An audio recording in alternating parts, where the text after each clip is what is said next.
يا شيخ الفضيلة والمعالي، وسما بنجمك نحو غايات الكمال.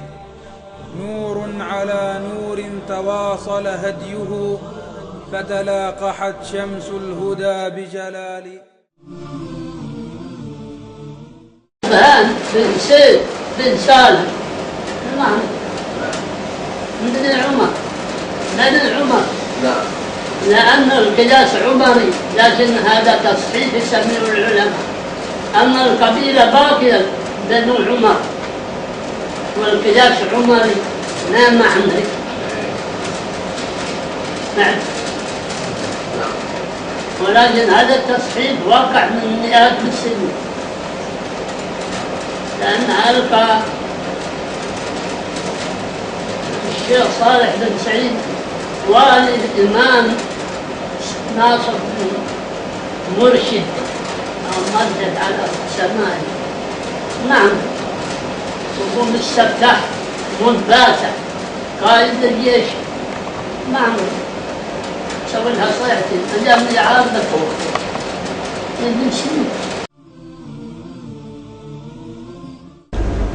مولود في عام 44 هجري من قرن غابر الماضي، نعم، وعام 24 فرنجي.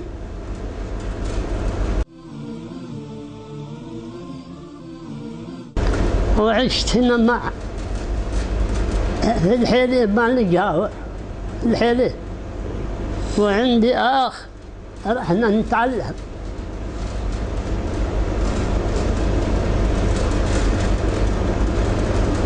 في عام 67 هجري من القرن الماضي، نعم، أخذنا السير إلى بلاد المقابيل مري، تسمع عنها مري؟ اي نعم. القائل فيها الشيخ إبراهيم وسائلة عن اسم داري ودمعها يمر بخديها، فقلت لها مري. اخطفنا هذا السيريين مع راعي الكري مقبال، ونسير هذا جبل الأخضر خلص هذا، لكن على يسارنا مسايرنا لين جينا نجد الشون، بلاد الشون تسمع عنها على اليسار، ونحن طلعنا العقبة عقبة شنيتة يقالها، نعم، وغادرنا جينا شنيتة فيها واحد حاتم، واستوصفنا الطريق قال دجنا عقبة السقام، جينا عقبة السقام، جينا وادي جيل، وادي جيل مثل معهم من البحر، إننا نغشوا لنا الطريق قال تخطر هذا حاضر، نجي وادي العيد ووادي الهجر، لكن أجيكم وادي من الجبل هابط تركوا هذا الوادي، تلاقوا إنسان بالزرعة، وإن خبرت بالطريق جينا وكينا جينا البلد، أكلنا معهم كنا نترخص، وأخبرونا بالطريق ساري، وقال هذه بلد قال لها بصفات خواطر العبريين منبت جبل الكور، هو بتنا هنا، إنهم أخبرونا بالطريق، قال صعدوا ذات السبعدة وتغدفوا على وادي غود، وعلينا هناك جينا غول أقلنا بها، وجينا الحمراء العبريين، نعم، شيخ إبراهيم سالنا كنا من مكان مثلها، والصباح ترخصنا.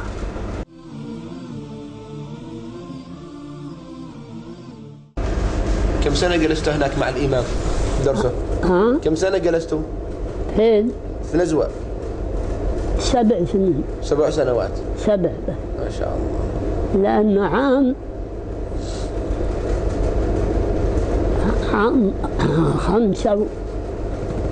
75 غادرنا، يعني غادرنا نزوها يا خلافة الإمام غالب بن هانئ. بعد سنتين من وفاته. وغادر متعلمين كذا ما حد بكى. سبحان الله. لأنه تغيرت الأشياء. لأمر أراده الله.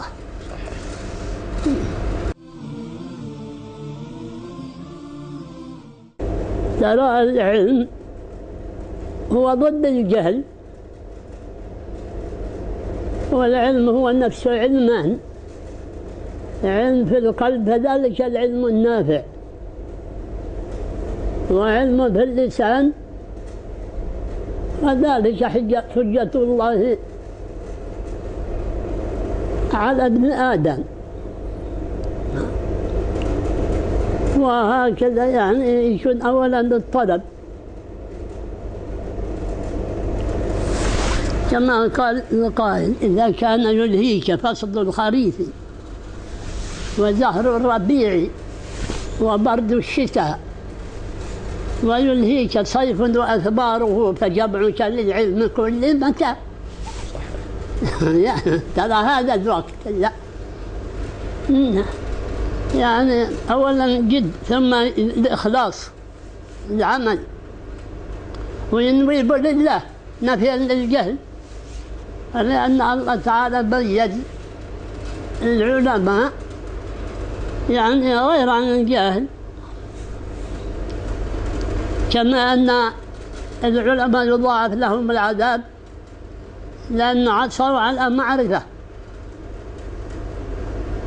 والجاهل مأمور بالعلم. قال الله تعالى: فاسألوا هذا الدرس إن كنتم لا تعلمون، لكن ضيع هذا أقام تعلم لكن ما عمل، وهذا كان يعني ما عمل لأنه ما تعلم. وهنا نور الدين ذكر يعني في جوهره يقول: وعالم بعلمه لم يعمل أشد في التعليم ممن جهلها. وهنا في زبد بن رشدان سمعوا عنها: وعالم بعلمه لم يعملا معذب من قبل عابد وثن. يعني فالعلم يعني أولا من العلم يطلب لله ونفيا للجهل وامتثالا لأمر الله، هذا هو الإخلاص. من علم شيء أحسن عن من لم يعلم. شوف هذا، وفي حديث بعد لغة: من تعلم لغة قوم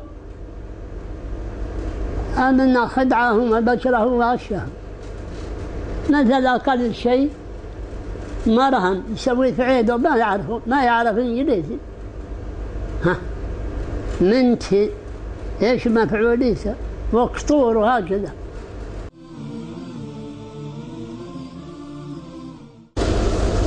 شيخ عندنا نترخص احنا. ما عجب شبرا أن نتغدى أربعة. بارك الله فيكم. ولا نتعشى.